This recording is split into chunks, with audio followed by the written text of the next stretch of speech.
Hello, I'm Andrew Wolf. I'm going to show you how to create futuristic scroll stopping reels for Instagram or TikTok.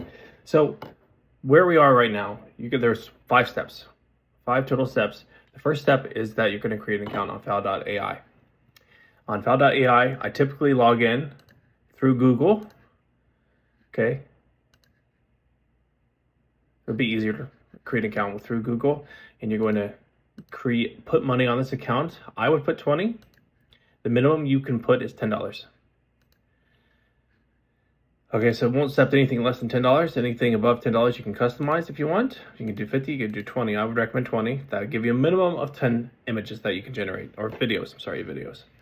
That includes the images that you have to create. That's in later steps. So this is step 1, setting up Fowl.ai, set Fowl.ai, putting money on here, at least $10. Well, I would recommend 20.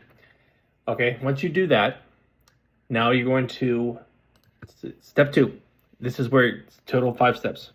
So 2 out of 5 steps. The second step, you're going to collect images of yourself. You're going to collect different angles and different facial expressions. And also you want to show your hands, I would say. So there's at least 3 zoom levels where you've got your whole body. You want to also try to get your toes so you don't miss that. So I would recommend, to be really perfect, you want to get your toes and your feet, okay? So you want to get the whole body. Then you want to also get the torso. That's zoom level 2. Torso. Okay, that's the upper half of your body. Get different angles of that. And also you want to capture your head and shoulders. Well, maybe a little closer. Yeah, a little closer head and shoulder shots. Now you want to try to capture your whole hands if you're going to use your hands. Don't do that because it's going to look funky. I think it's just that it confuses the Flux LoRa. And I noticed that a lot of times it messes up my hands, and then I think it's for this reason. So this D set is flawed, or I call it a data set. 70 of them, and it's really overkill. You just need to do 40. Just do 40. Don't overcomplicate this.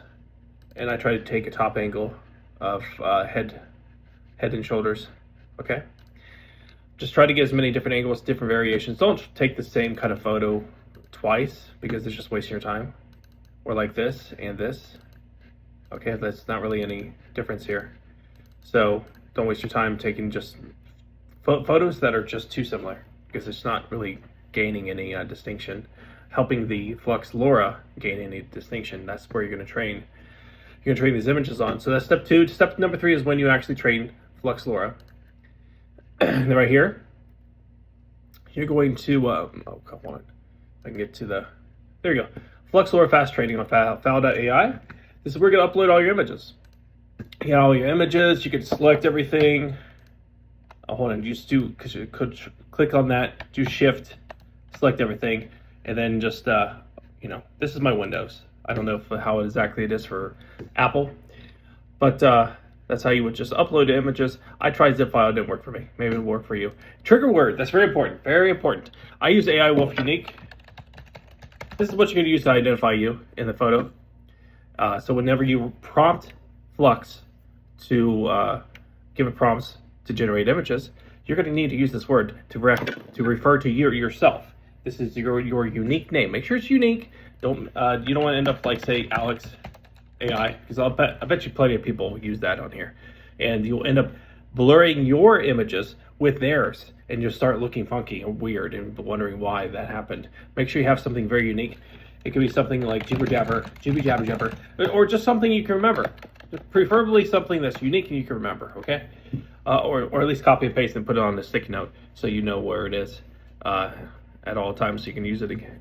In step 4, which is where you're going to put you're going to train it. It's going to give you an output. This output looks like this. It's going to call the diffuser's LoRa file. You're going to take this output, HTTPS, looks like it's a URL, ends in .safe tensors. So you're going to take this guy, you're going to copy him, you're going to put him in here. Okay, this is where you're going to, step 4, where you're going to create an image. And this is where you're also going to use ChatGPT. You're going to use my prompt bank, first part of the prompt pair to put in here, to prompt Flux to create an image. You're also going to adjust some of these. I would say anywhere between 40 and 50 for the inference steps, number of inference steps. I would say you could play with this a little bit. I usually have it between 30 and 40, but it could all be all the way down here, and you can generate pretty good results.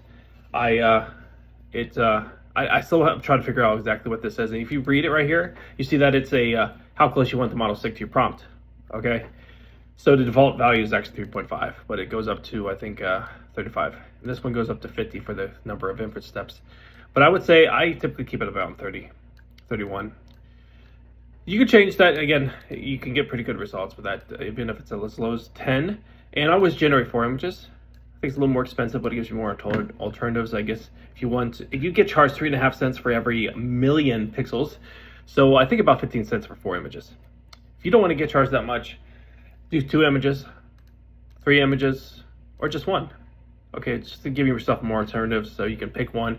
And once you pick an image from there, also I recommend changing this to PNG. I always pick PNG. So once you run this guy, get your image, it'll generate 4 or whatever number of images you choose. Let me show you examples of mine. This is what I have for the latest one. Yeah, I was just playing around here.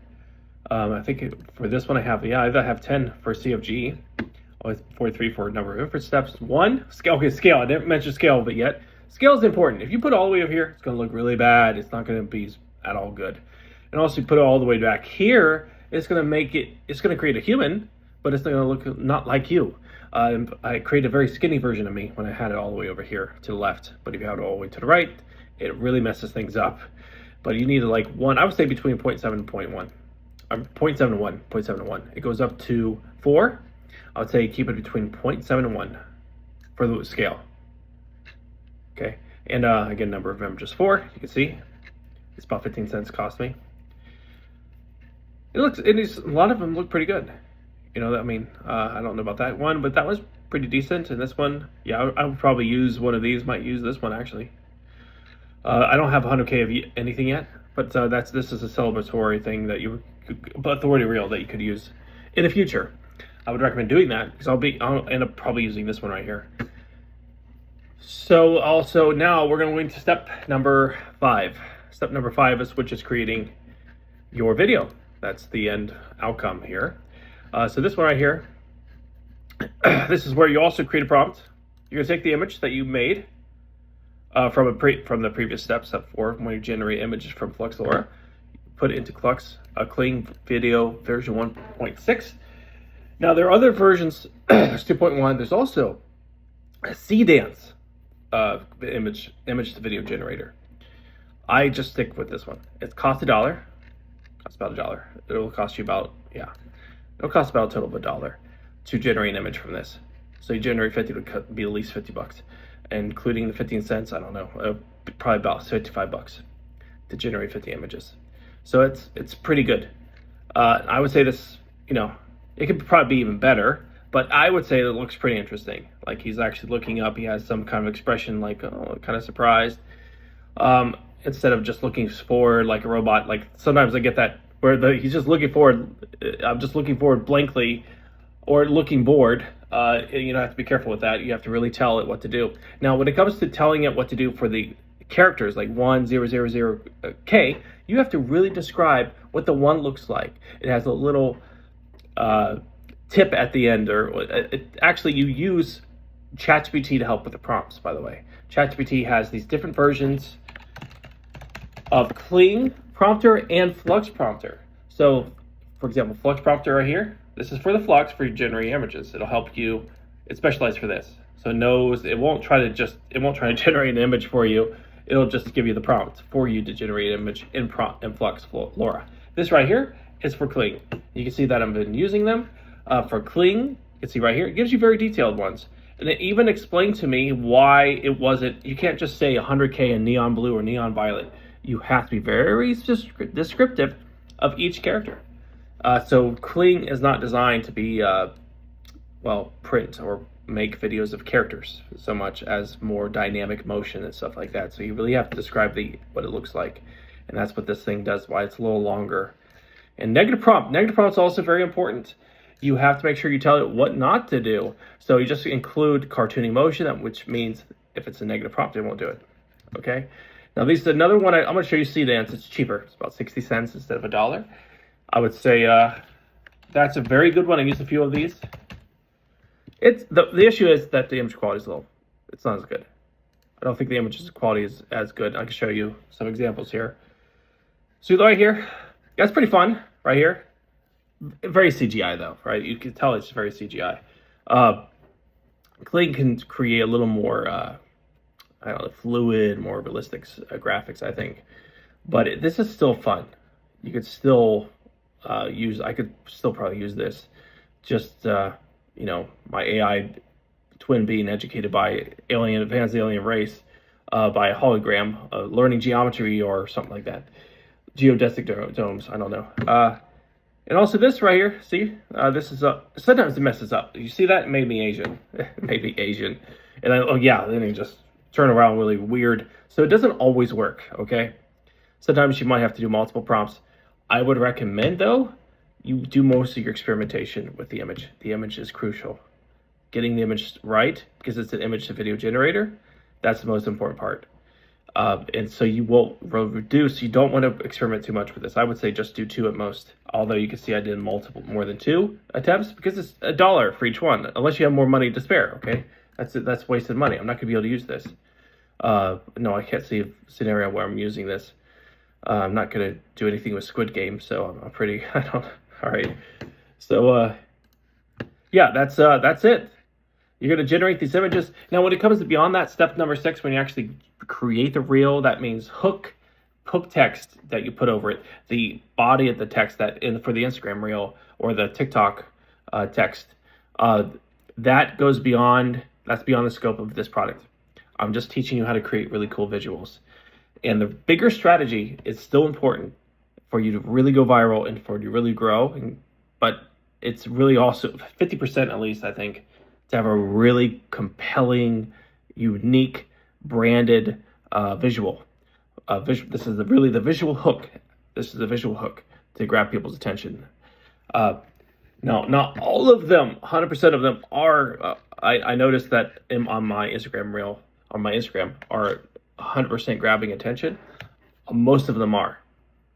But I think I attribute most of my issues with hooks, with the audio. Right, with the audio. It's a big composition. You got the hook text, you got the audio, you got the timing of the text, hook text, right? There's all these other factors that go into play aside from just the visual hook. But the visual hook's very important, and I think I'm really good. This is where I can help you. So you don't have to worry about the visual hook. Okay. Okay, well, that's all I have. Well, Godspeed. Have fun creating.